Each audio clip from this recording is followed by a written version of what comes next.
Bonjour, Chantal Raérisson-Semgen, je suis pneumologue au CHU de la Guadeloupe. La Corde Palombe, c'est un projet qui a démarré il y a plus d'une dizaine d'années avec l'ensemble des pneumologues du Grand Sud-Ouest. De tout exercice, on a décidé de construire cette cohorte avec des patients qui ont une BPCO prouvée et maintenant on en est à 10 ans de suivi. Donc on a plus de 3200 patients qu'on suit depuis 10 ans, avec tout niveau de sévérité confondu.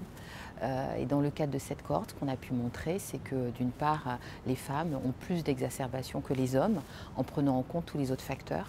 Et quand je dis tous les autres facteurs, c'est également le fait d'être vacciné ou pas, vis-à-vis de la grippe, vis-à-vis du pneumocoque.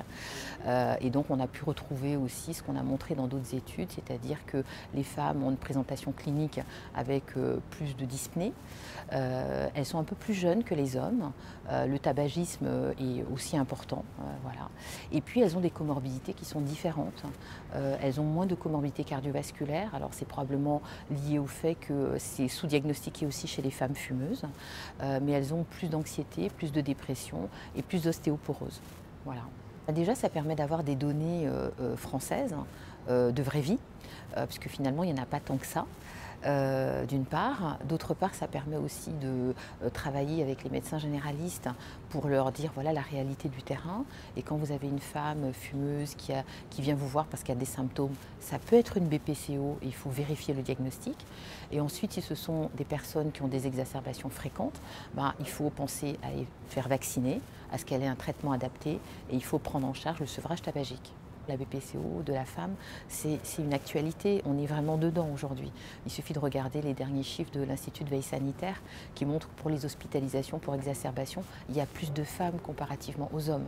Et il y a beaucoup de femmes qui vont rentrer dans la maladie par une exacerbation inaugurale avec hospitalisation alors qu'elles n'ont jamais été diagnostiquées avant. Et donc ça c'est important parce que souvent on les étiquette asthmatiques quand elles arrivent notamment aux urgences et c'est pas parce qu'elles ont entre 35 et 40 ans que ça peut pas être une BPCO. Voilà. Donc on a encore des problèmes de sous-diagnostic, y compris dans notre pays. Pour les patients, se dire que quand même il n'y a pas de fatalité, qu'aujourd'hui quand on intègre un réseau de soins, il y a l'activité physique qui est importante, il y a la place de la réhabilitation respiratoire et ça permet de changer vraiment la vie des gens, ça permet de les améliorer. Donc il y a les médicaments, mais pas que, il y a la prévention et puis il y a l'activité physique. Voilà, donc il y a des recours et puis il y a aussi des associations de patients où les patients peuvent rencontrer d'autres patients pour pouvoir échanger autour de leurs difficultés. Je pense que c'est un élément important.